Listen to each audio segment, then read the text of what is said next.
আসসালামু আলাইকুম। Medicine related নতুন একটি ভিডিওতে আপনাদের সকলকে স্বাগতম। আজকে আমার রিভিউয়ের বিষয়বস্তু হচ্ছে নাটাজল নাজেল ড্রপ। নাটাজল নাজেল ড্রপ কেন ব্যবহার করা হয়, ব্যবহারের নিয়ম, পার্শ্ব প্রতিক্রিয়ার দাম, এসব বিষয় নিয়ে সংক্ষিপ্ত ও সহজভাবে তথ্য দেওয়ার চেষ্টা করব। নাটাজল নাজেল ড্রপ এর জেনারিক নাম বা গ্রুপের নাম হচ্ছে অক্সিমেটাজোলিন হাইড্রোক্লোরাইড। নাটাজল নাজেল ড্রপ দুইটি ফরম্যাটে বাজারে পাওয়া যায়। নাটাজল 0.05%, এটি 45 টাকায় পাওয়া যায়। নাটাজল 0.025%, এটি 40 টাকায় পাওয়া যায়। 0.05% এটি বড়দের জন্য এবং 0.025% এটি বাচ্চাদের জন্য ব্যবহার করা হয়। ইবনে সিনা ফার্মাসিউটিক্যালস লিমিটেড নাটাজল নাজেল ড্রপ বাজারজাত করে থাকে।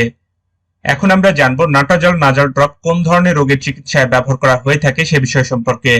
তীব্র অথবা দীর্ঘমেয়াদী রাইনাইটিস, যেমন সর্দি ঝরা, নাক বন্ধ হওয়া, নাক চুলকানি, হাঁচি, কনজেশন, সাধারণ ঠান্ডা, সাইনোসাইটিস, ফুসফুসের উপরের অংশে অ্যালার্জি, নাক দিয়ে রক্ত পড়া, হে ফিভার জনিত নাকের কনজেশন।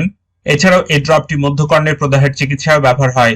মাত্রা বা ব্যবহারের নিয়ম: 6 বছর অথবা অধিক বয়সী রোগীদের ক্ষেত্রে নাকের প্রতি ছিদ্রে 2 থেকে 3 ফোঁটা 0.05% নাজেল ড্রপ সকালে এবং রাতে ব্যবহার করতে হবে। ব্যবহারের পূর্বে বোতলটি ভালোভাবে ঝাঁকিয়ে নিতে হবে।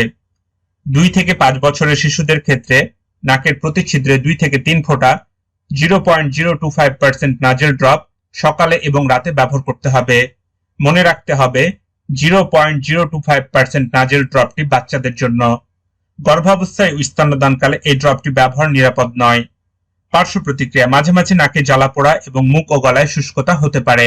নাটাজল নাজাল ড্রপের সতর্কতা: চোখের সংস্পর্শে যাতে এই ড্রপটি না আসে সেদিকে বিশেষ খেয়াল রাখতে হবে। 7 দিনের বেশি এই ড্রপটি ব্যবহার করা যাবে না। সবার সুস্থতা কামনা করে এখানে শেষ করছি। আসসালামু আলাইকুম।